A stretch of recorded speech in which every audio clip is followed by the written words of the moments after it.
Shalom dan salam sejahtera buat kita semuanya.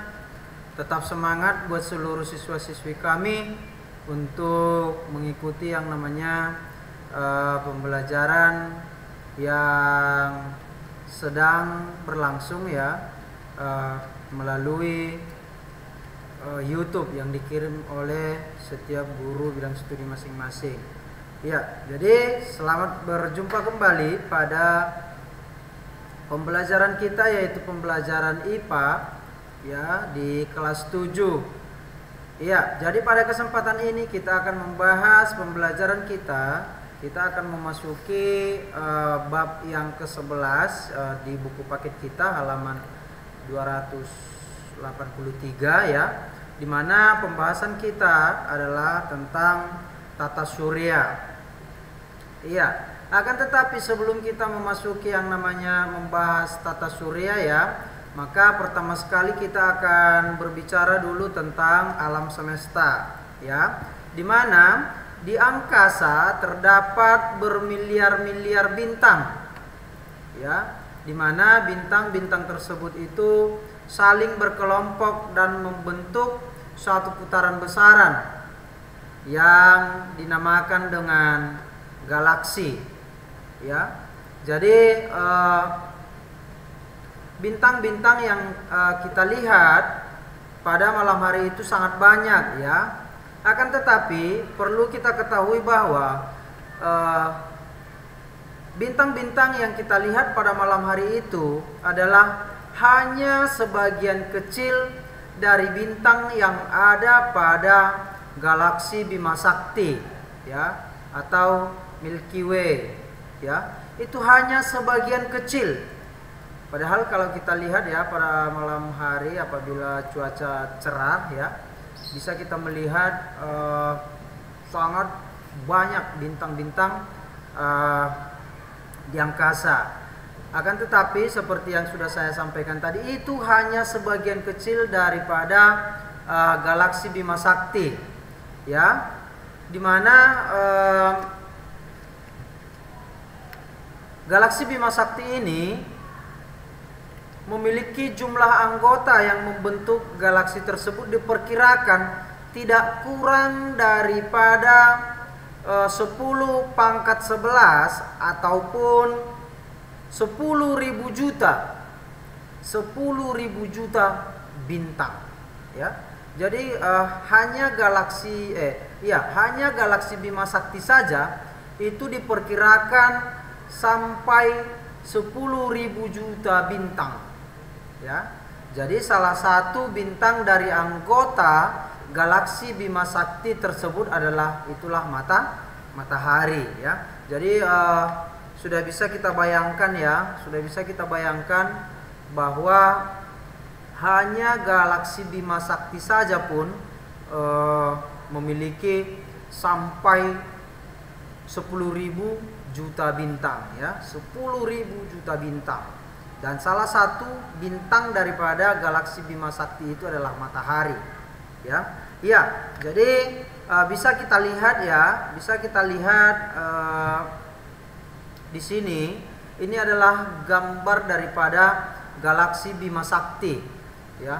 Ini adalah gambar daripada galaksi Bima Sakti. Bisa semua kita sudah bisa melihat ya, bahwa kalau diperkirakan hanya untuk melintasi galaksi Bima Sakti ini saja ya,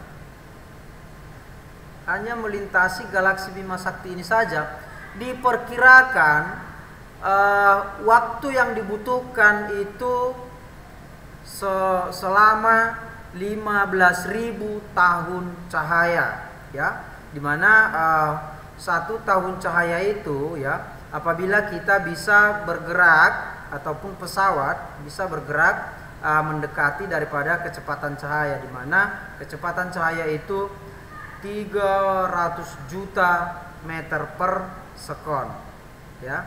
Iya, jadi kalau seandainya kita bisa bergerak mendekati kecepatan cahaya tersebut, maka itulah yang disebut 1 tahun cahaya ya. 1 tahun cahaya. 1 tahun cahaya itu adalah apabila kita bisa bergerak dengan kecepatan 300 juta meter per sekon, ya. Jadi bisa kita bayangkan itu sangat jauh, ya, sangat jauh. Dan tata surya itu berada pada galaksi Bima Sakti. Jadi kalau kita lihat dari gambar ini, ya, disinilah letak daripada tata surya. Disinilah letak daripada tata surya. Jadi sebenarnya tata surya yang kita tahu yang terdiri dari 8 planet, ya, itu hanya sebagian kecil daripada galaksi Bima Sakti, ya, galaksi Bima Sakti. Jadi kalau kita lihat juga di sini, ya, jarak antara tata surya ke pusat daripada galaksi Bima Sakti itu jaraknya itu 30.000 tahun cahaya, ya, 30.000 tahun cahaya. Jadi kalau seandainya kita memiliki pesawat yang bisa bergerak kecepatannya itu secepat kecepatan cahaya, yaitu 300 juta meter per sekon, maka harus 30.000 tahun baru kita bisa sampai, ya. Harus 30.000 tahun baru kita bisa sampai ke pusat daripada galaksi Bima Sakti, ya. Iya. Jadi salah satu galaksi terdekat dari galaksi Bima Sakti adalah galaksi awan Magellan, ya. Jadi di angkasa ataupun di alam semesta ini, ya, terdapat banyak galaksi, terdiri dari beberapa galaksi. Salah satunya tadi adalah galaksi Bima Sakti. Jadi salah satu lagi yang terdekat dari galaksi Bima Sakti itu adalah galaksi awan Magellan, di mana yang diperkirakan jaraknya yaitu 160.000 tahun cahaya dari galaksi Bima Sakti, ya. Coba kalau kita hitung-hitung, ya, itu sudah tidak bisa kita kita tidak akan mampu untuk menempuhnya ke sana karena jauhnya sampai 160.000 tahun cahaya, ya. Jadi artinya tadi sudah saya sampaikan bahwa jika kita menggunakan pesawat yang dapat terbang sama dengan kecepatan cahaya, ya, cepatnya sama dengan kecepatan cahaya yaitu 300 juta meter per sekon, maka dalam waktu 160.000 tahun baru kita bisa sampai ke galaksi awan Magellan, ya. Ya, jadi itulah dia tentang galaksi.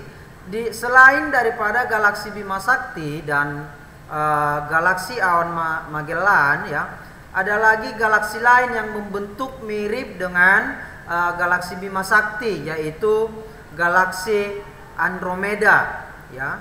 Di mana galaksi Andromeda ini diperkirakan jaraknya itu 2,25 juta tahun cahaya, ya. 2,25 juta tahun cahaya. Itulah jaraknya dari galaksi Bima Sakti, ya. Cukup jauh, tidak terbayangkan lagi jauhnya itu, ya, sampai 2,25 juta tahun cahaya dari galaksi Bima Sakti, ya. Jadi di sini ini adalah gambar daripada galaksi Andromeda, ya. Inilah dia galaksi Andromeda yang dimana tadi jaraknya galaksi Andromeda ini dari galaksi Bima Sakti itu adalah 2,25 juta tahun cahaya, ya. Itulah dia beberapa galaksi yang ada di alam semesta, ya. Jadi selain daripada galaksi, ya, selain daripada galaksi ada juga benda langit yang disebut dengan nebula, di mana nebula itu adalah kabut gas dan debu yang banyak mengisi ruang antar bintang. Ya, kabut gas dan debu yang banyak mengisi ruang antar bintang. Ya, jadi di sekitar nebula itu sering bermunculan bintang-bintang baru. Ya, sehingga diperkirakan nebula ini adalah bahan baku untuk pembentukan bintang. Ya, iya. Jadi ini ada dua. Di sini ada saya buat dua gambar daripada nebula, ya, dimana yang pertama adalah nebula kepala kuda, gambarnya adalah seperti ini. Kemudian yang kedua adalah nebula kepiting, ya. Kalau kita lihat memang bentuknya nebula kepiting ini hampir sama seperti kepiting, ya. Jadi tadi nebula itu adalah kabut gas, ya. Kabut gas dan debu yang banyak mengisi ruang antar bintang, di mana nebula itu adalah bahan baku untuk pembentukan sebuah bintang, ya. Iya, itulah dia tentang nebula. Sekarang kita akan masuk ke pembahasan kita, yaitu tata surya. Ya. Jadi tata surya itu adalah merupakan suatu sistem yang terdiri dari sebuah bintang, yaitu matahari, yang dikelilingi oleh beberapa planet, kemudian satelit, baru asteroid dan komet. Ya, itulah dia tata surya, atau juga tata surya adalah kumpulan benda langit yang terdiri atas sebuah bintang yang disebut matahari sebagai pusat dan semua objek yang terikat oleh gaya gravitasinya.